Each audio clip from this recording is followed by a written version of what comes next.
ஆசிரியர்களுக்கு வணக்கம். இந்த வீடியோவில் உற்பத்தியை பற்றி பார்ப்போம். உற்பத்தி கரும்பு சர்க்கரையாக மாற்றப்படுவதில் உள்ள நிலைகள் எவை? முதல் நிலை உற்பத்தி கரும்பு விளைவித்தல் வேளாண்மை. இரண்டாம் நிலை உற்பத்தி கரும்பை சர்க்கரையாக மாற்றுதல் மூலப்பொருளை உற்பத்தி பொருளாக மாற்றுதல். மூன்றாம் நிலை உற்பத்தி சர்க்கரையை நுகர்வோரிடம் சேர்த்தல் வணிகம்.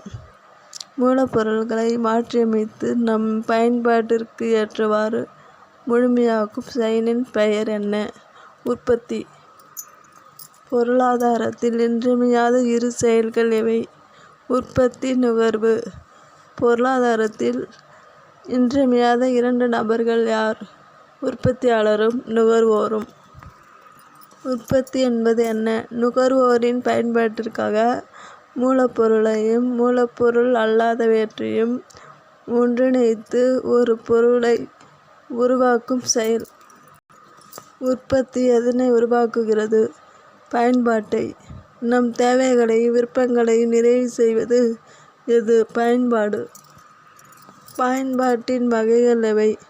வடிவ பயன்பாடு, இட பயன்பாடு, கால பயன்பாடு. வடிவ பயன்பாட்டிற்கு எடுத்துக்காட்டு விளை பொருளாக பருத்தி அதன் வடிவம் மாற்றப்பட்டு ஆடையாக உருவாக்கப்படும் போது தேவையும் பயன்பாடும் உயர்கின்றது. இட பயன்பாட்டிற்கு எடுத்துக்காட்டு விளை பொருளாக அரிசி அதன் இடம் மாற்றப்பட்டு தமிழ்நாட்டிற்கும் கேரளாவுக்கும் கொண்டு செல்லும்போது அதன் தேவையும் பயன்பாடும் அதிகரிக்கின்றது. கால பயன்பாட்டிற்கு எடுத்துக்காட்டு நுகர்வோர்களால் ஆண்டு முழுவதும் பயன்படுத்தக்கூடிய உணவு பயிர்களான நெல், கோதுமை ஆகியவற்றை போன்றவற்றை சேமித்து வைப்பதனால் அதன் தேவையும் பயன்பாடும் அதிகரிக்கின்றது. பொருளாதாரத்தில் உற்பத்தி என்னும் சொல் எதனை குறிக்கிறது? மாற்றத்தக்க மதிப்புடைய பொருள்களையும் சேவைகளையும் உருவாக்குவது. நம் இந்தியாவில் காணப்படும் பொருளாதார நிலை என்ன? கலப்பு பொருளாதார நிலை. கலப்பு பொருளாதார நிலை என்பது தனியார் துறை நிறுவனங்களும் பொதுத்துறை நிறுவனங்களும் ஒன்றாக இணைந்து செயல்படுவது. முதன்மை நிலை உற்பத்தி என்பது முதலிடம் அளிக்கிறது. வேளாண்மை. முதன்மை நிலை உற்பத்தியின் மற்றொரு பெயர் வேளாண்மை துறை உற்பத்தி. முதன்மை நிலை உற்பத்திக்கு எடுத்துக்காட்டு சுரங்கத் தொழில், காடுகள் வேளாண்மை, மீன்பிடித்தல், எண்ணெய் வகைகளை பிரித்தெடுத்தல், வனங்களை பாதுகாத்தல். மூலப்பொருளை உற்பத்தி பொருளாக மாற்றுவது எது? இரண்டாம் நிலை உற்பத்தி. இரண்டாம் நிலை உற்பத்திக்கு எதற்கு முதலிடம் அளிக்கிறது? தொழில்துறை. இரண்டாம் நிலை உற்பத்தியின் மற்றொரு பெயர் தொழில்துறை உற்பத்தி. இரண்டாம் நிலை உற்பத்திக்கு எடுத்துக்காட்டு பொறியியல், கட்டுமானத்துறை, பருத்தி தொழிற்சாலை, மாவிலிருந்து ரொட்டி தயாரித்தல், இரும்பு தாதுவிலிருந்து பொருட்கள் தயாரித்தல், 4 சக்கர வண்டிகள் தயாரித்தல், ஆடைகள் தயாரித்தல், இரசாயன பொருட்கள் தயாரித்தல். உற்பத்தி பொருட்களை சேகரிப்பது பரிமாற்றம் செய்வது எது? மூன்றாம் நிலை உற்பத்தி. மூன்றாம் நிலை உற்பத்தி எதற்கு முதலிடம் அளிக்கிறது? சேவை. மூன்றாம் நிலை உற்பத்தியின் மற்றொரு பெயர் சேவைத்துறை உற்பத்தி.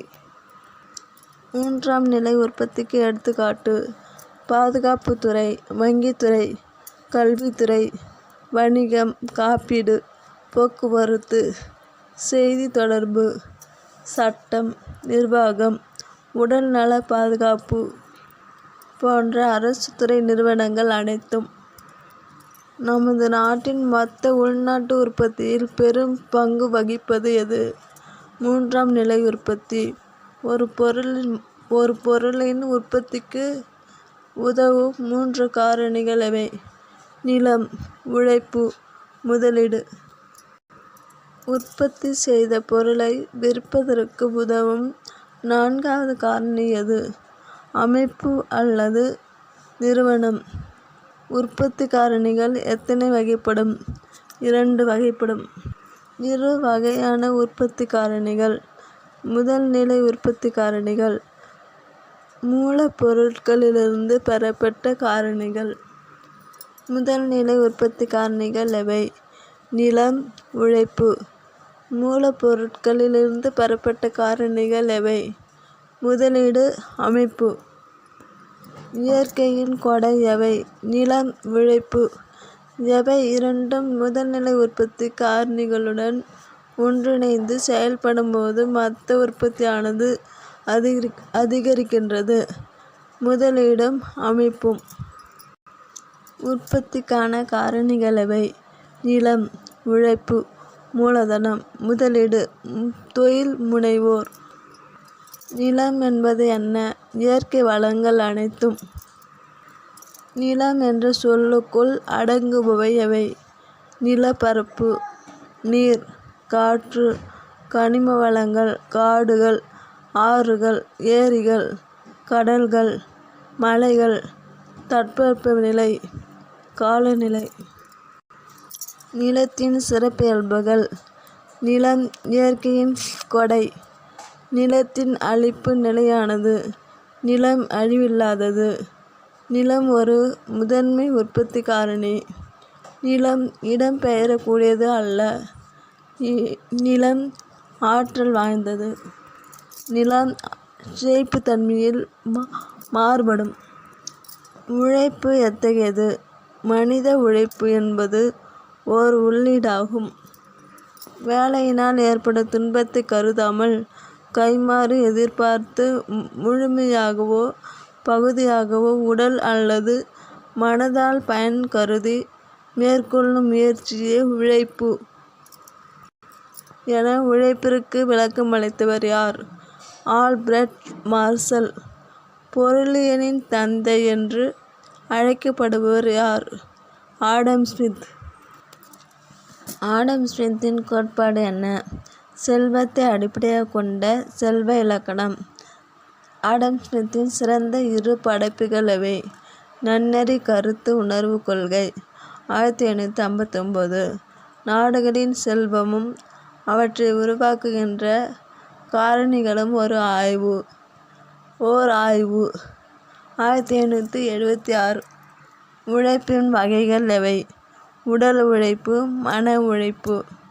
உழைப்பின் பண்புகள் எவை? உழைப்பு ஒரு செயல்படு காரணி. உழைப்பு சீரானது அல்ல. உழைப்பு மாறுபாடு அடைவது. உழைப்பை உழைப்பாளர்களிடமிருந்து பிரிக்க இயலாது. உழைப்பு இடம்பெயரக்கூடியது. வேலை பகுப்பு முறையை அறிமுகப்படுத்தியவர் யார்? Adam Smith. வேலை பகுப்பு முறைக்கு எடுத்துக்காட்டு தருக. ஆடை ஏற்றுவது நிறுவனம் தனித்தனி உழைப்பாளர்களால் மேற்கொள்ளப்படுகிறது. மூலதனம் கேபிட்டல் என்பது என்ன? பல்வேறு பண்டங்களை உற்பத்தி செய்வதற்காக மனித முயற்சியால் உருவாக்கப்பட்டது. மூலதனம் என்பது எதனை குறிக்கும்? செல்வம். இயற்கையின் கொடை தவிர்த்த வருமானம் அளிக்கக்கூடிய பிற வகை செல்வங்களே மூலதனமாகும் என்று கூறியவர் ஆல்பிரட் மார்ஷல். மூலதனத்தின் வடிவங்கள் எவை? பரம பொருள் மூலதனம், பொருள்சார் மூலதனம். எடுத்துக்காட்டு இயந்திரங்கள், கருவிகள், கட்டடங்கள். பண மூலதனம், பணவியல் வளங்கள். எடுத்துக்காட்டு வங்கி வைப்புகள், பங்குகள் மற்றும் பத்திரங்கள். மனித மூலதனம், மனித திறன் வளங்கள். எடுத்துக்காட்டு கல்வி, பயிற்சி, சுகாதாரம் ஆகியவற்றின் முதலீடுகள். மூலதனம் எத்தகைய உற்பத்தி காரணி? செயலற்ற ஒரு உற்பத்தி காரணி. எது இல்லாமலும் உற்பத்தி நடைபெறும். மூலதனம். மூலதனம் என்பது உற்பத்தியின் தவிர்க்க முடியாத காரணி அல்ல. பல உற்பத்தி காரணிகளை ஒன்றிணைத்து செயல்படுபவர் யார்? தொழில் முனைவோர். உற்பத்தி காரணிகளை சரியான அளவிலும் முறையிலும் தொடங்கி இடர்பாடுகளை ஏற்ற உற்பத்தியை அதிகரிக்க முயல்பவர் யார்? தொழில் முனைவோர். தொழில் முனைவோர் எவ்வாறு அழைக்கப்படுகிறார்? தொழில் அமைப்பாளர். தற்காலத்தில் தொழில் முனைவோர் எவ்வாறு அழைக்கப்படுகிறார்? சமுதாய மாற்றம் காணும் முகவர். நன்றி. Subscribe TNPSC Kaniyan notes.